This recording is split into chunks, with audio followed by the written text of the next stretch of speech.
el socio más fiable de Pedro Sánchez hasta el día de hoy. Bueno, porque es el que más se está beneficiando en todos los terrenos, y no solo con Pedro Sánchez, he de decirlo, desde Zapatero hasta Pedro Sánchez, incluyendo el gobierno de Rajoy, que no revirtió de ninguna manera todo el avance de ese proceso de negociación del Estado, de esos gobiernos con ETA.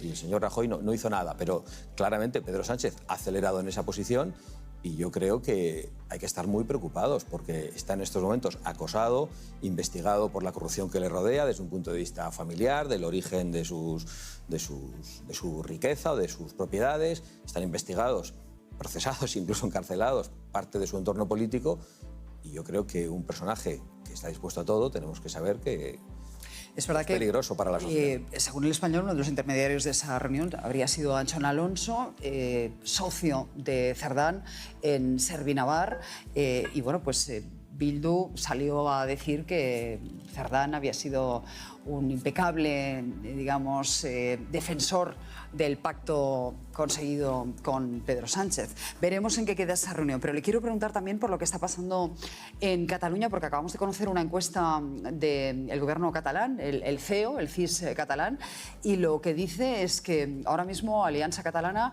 está a punto de superar a Junts, a punto de sorpasar a Junts en la tercera posición, y ustedes también, Vox ha ganado al Partido Popular en esos sondeos, en estas encuestas que estamos conociendo.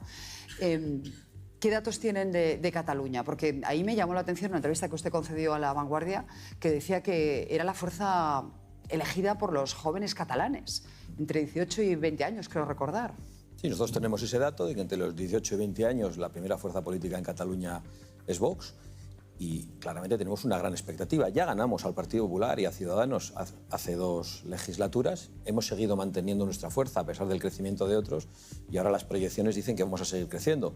Pero no es mérito nuestro. Nuestro único mérito, si lo hay, es decir la verdad sobre cosas que están ocurriendo en Cataluña, cosas que otros han negado, incluso que han provocado. Y creo que el problema de inmigración ilegal en Cataluña en estos momentos, y el problema de inseguridad, asociados ambos, tal y como demuestran los datos que publican los Mossos d'Esquadra, es el problema de los problemas, porque afecta a muchas otras cosas. Afecta a la seguridad, afecta a la convivencia, afecta al colapso de los servicios sociales, que a veces llegan a los extranjeros cuando no llegan a los españoles necesitados, y yo me encuentro todos los días españoles en la calle en estado de necesidad que dicen que no reciben las ayudas sociales a pesar de que les son indispensables, y que sí las reciben personas que acaban de llegar. Pero claro, a los españoles les dicen, no, es que usted tiene arraigo, usted tiene familia, usted tiene madre, tiene abuelos, y entonces se quedan sin esas ayudas. Pero no llega un 5% de quienes reciben el ingreso mínimo vital, la famosa paguita en cuanto a extranjeros, ¿eh? Lo digo porque se ha hecho, en fin, mucho ruido con esta cuestión, y luego es un porcentaje muy pequeño, ¿no? Yo creo que hay muchos tipos de ayuda, todo lo que tiene que ver con la inmigración ilegal, también lo que tiene que ver con el acogimiento,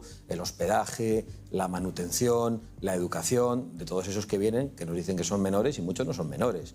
Yo creo que hay que cambiar la perspectiva sobre la inmigración completamente en España. Lo hemos dicho de manera clara, creemos que hay que proceder a la repatriación de los que entran ilegalmente en España, a la deportación de esos inmigrantes, aunque sean legales, que cometen delitos y que lo convierten en su modo de vida. Hay muchos países que no aceptan esas deportaciones o esas expulsiones, países de origen, quiero decir. Si no le importa, ahora voy a eso. Y la otra es la remigración de personas que han venido a España a trabajar, que ya no trabajan y que están viviendo de ayudas sociales que hacen falta a los españoles. Y también la remigración de los españoles que se han tenido que ir fuera, porque queremos que vuelvan, queremos mejorar los salarios, el acceso a la vivienda para que los españoles que han emigrado puedan volver. Y es verdad que hay países que según nos dicen las autoridades nacionales, no se quieren hacer cargo de esos nacionales. La información que tenemos de otros países no es esa. Dicen que me lo dijo la semana pasada el ministro Grande Marlaska. Claro, el ministro Grande Marlaska, pero me gustaría oírselo al ministro porque dependen de esas remesas, precisamente, esos países también, de las que envían los inmigrantes. Claro, ¿no? pero hablamos también, sobre todo, de Marruecos, lo que está ocurriendo en Marruecos, que es fundamentalmente el país que supuestamente no reconoce. Hace 15 días, el Ministerio de Interior, el Gobierno de España, condecoró, no recuerdo con qué orden, al jefe de la inteligencia marroquí. Yo confío en que el jefe de la inteligencia marroquí sepa quiénes son los padres de los supuestos menores que hay en España. Si tenemos esa buena relación entre Marruecos y España, si Marruecos recibe fondos de España y de la Unión Europea, lo lógico es que Marruecos esté dispuesto a identificar a los niños, que nos dicen que son niños, que viven aquí, a los niños y a los que no son niños y que vuelvan a su país. Yo estoy convencido de que no se está haciendo todo lo necesario desde el Gobierno porque por alguna razón no se quiere hacer. ¿Cómo entiende usted que los Mossos d'Esquadra se apunten a lo que está haciendo la Ertzaintza de dar a conocer el origen de los delincuentes? Ellos dicen que bueno, lo hacen en aras de una mayor transparencia, pero, insisto, lo hace un gobierno socialista y un gobierno nacionalista, el PNV, en el caso del País Vasco, y esa era una vieja demanda suya, que hasta ahora el Gobierno de España se ha negado a, digamos, a dar. Bueno, yo creo que es de sentido común que esto se conozca. En primer lugar, porque para combatir la delincuencia uno tiene que saber cuáles son los factores, los perfiles de los delincuentes. Perfiles de todo tipo, de origen, de sexo, de edad, de origen social. Ha de conocerse todo para poder hacer estrategias para luchar contra la delincuencia. Es de puro sentido común. Y además yo entiendo que, más allá del sentido común, estarán un poco preocupados por el crecimiento de Vox. Ven que la indignación que hay en la calle con estas cosas supera al mensaje que nosotros tenemos. Nosotros solo hemos sido altavoces de algo que veíamos en la calle, que veíamos en las redes, pero que no se estaba debatiendo suficientemente en los medios de comunicación o en la política o en los parlamentos. Pero vamos con años de retraso porque en Europa ha habido un gran debate por bandas de pakistaníes que violaban organizadamente a niñas y fue aquello ocultado tanto por la policía como por los medios de comunicación. Aquel fue un gran escándalo y eso ya está cambiando en los países de la Unión Europea y España va pues con algo más de retraso.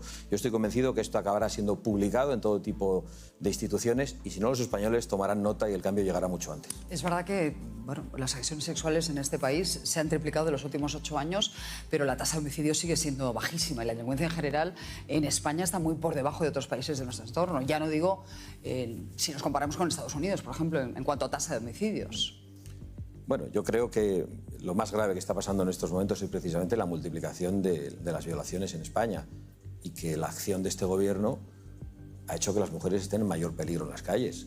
Yo creo que hay un peligro triplicado como consecuencia de leyes absolutamente inconcebibles como la ley del sí es sí, que supuso la excarcelación de muchos violadores y luego el cerrar los ojos ante la avalancha de inmigración ilegal procedente de países donde hay personas que consideran que la mujer es un trapo, que se la puede meter en una cárcel de tela o que se puede disponer de ella. Creo que Sánchez se ha convertido en un peligro para las mujeres y creo que aunque en otros países haya más delincuencia de otro tipo, eso no nos debe tener tranquilos. Yo creo que la delincuencia está creciendo en todas partes, lo decía también el mozo de escuadra que intervenía antes, sí, respecto a Cataluña, los hurtos, etcétera, y eso es algo muy incómodo, el salir a la calle y pensar que te van a robar el bolso, el teléfono. El Partido Popular acaba de presentar una propuesta precisamente para endurecer las agresiones sexuales, para revertir la ley del solo sí es sí y para bueno, pues, provocar expulsiones de los delincuentes extranjeros que son violadores. Entiendo que ustedes se sumarían a esa propuesta. Bueno, en realidad no. En realidad es el Partido Popular el que se ha sumado a lo que nosotros llevamos diciendo hace mucho tiempo y la realidad es que el Partido Popular gobernó y no lo hizo. Con lo cual, si conseguimos un cambio, estemos nosotros por delante o ellos por delante de nosotros, espero que eso cambie en España y que realmente los agresores sexuales se queden en prisión de manera definitiva y que se hagan las leyes necesarias para que no pueda salir a la calle una persona que tiene pues, esa pulsión violenta hacia las mujeres. Porque hay gente que le ocurre eso y no se cura. Entonces no pueden estar entre nosotros y, por supuesto, los que no son españoles, de vuelta a sus países. ¿Cómo avanzan las negociaciones con el Partido Popular en la Comunidad Valenciana? Porque damos por hecho que hay un mínimo acuerdo ahora sobre la figura de Pérez Llorca, ¿no? No. Que ya han registrado, digamos, para presentar decía que no, como sustituto de Mazón. Decía que no hay acuerdo sobre una figura concreta, ¿no? Porque hubo un debate durante unos días de cuál era el perfil que le gustaba a Vox. Sí.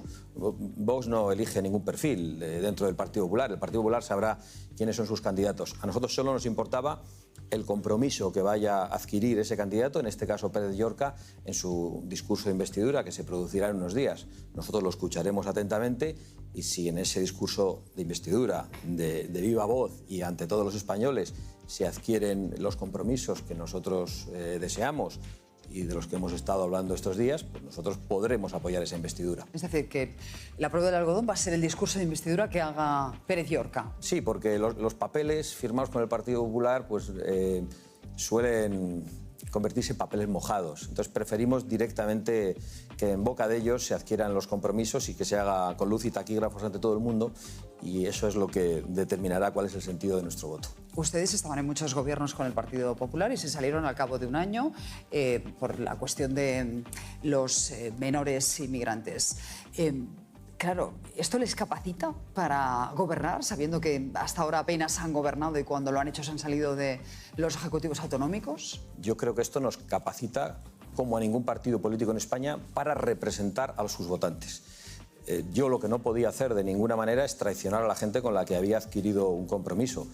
Y por lo tanto tomé la decisión, con el apoyo de todo el partido, de abandonar esos gobiernos regionales solo un año después de entrar, porque consideraba que la permanencia en esos gobiernos, después de una mentira que nos hizo el Partido Popular en todas las regiones, implicaba traicionar la confianza de nuestros votantes. Creo que ningún partido político en España puede decir eso en los últimos 40 años. El haber abandonado el gobierno, no, un montón de gobiernos regionales, unas cuotas de poder importantísimas, únicamente por ser leales al compromiso adoptado en unas elecciones. Lo que pasa es que ustedes se han situado ahora mismo al lado de los partidos independentistas y de la extrema izquierda porque, por ejemplo, no han estado presentes en los actos de restauración de la monarquía en nuestro país. Dicen que no lo hacen porque no quieren validar a un gobierno, me ahorro los calificativos que ustedes utilizan para referirse al de Pedro Sánchez, pero eso les coloca en una situación casi de partido antisistema.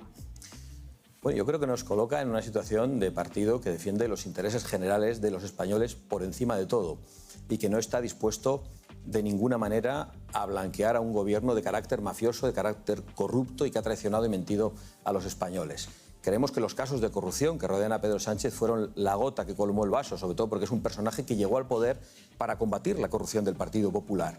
Y por lo tanto nosotros decidimos el 12 de octubre no acudir a la tribuna de autoridades, pero no hacemos como los separatistas, a los que, por cierto, queremos ilegalizar, sino que estuvimos junto a los españoles en la calle aplaudiendo a las Fuerzas Armadas. El otro día se convocó un evento en el marco de estos cientos de eventos de memoria histórica que quiere hacer el Gobierno, al que decidieron convocar a Su Majestad el Rey para hablar de los 50 años de la restauración de la monarquía. Pero era un evento más de la memoria democrática en el que nosotros no vamos a estar, pero sobre todo porque no vamos a estar, y lo he dicho con toda claridad, sea en lo que sea, en ningún evento institucional con un gobierno al que estamos diciendo que es una mafia. Nosotros somos coherentes. No se puede decir que el gobierno es una mafia y después aparecer en la foto. Pero cuando ustedes deciden no asistir al Palacio Real, están desairando al rey, no al gobierno. No, no estamos desairando al rey en ningún caso y hemos dado las explicaciones oportunas. Hemos decidido estar esos días con los españoles y nos hemos dirigido a Su Majestad el Rey para excusar nuestra presencia, cosa que no hemos hecho con el gobierno. Pues...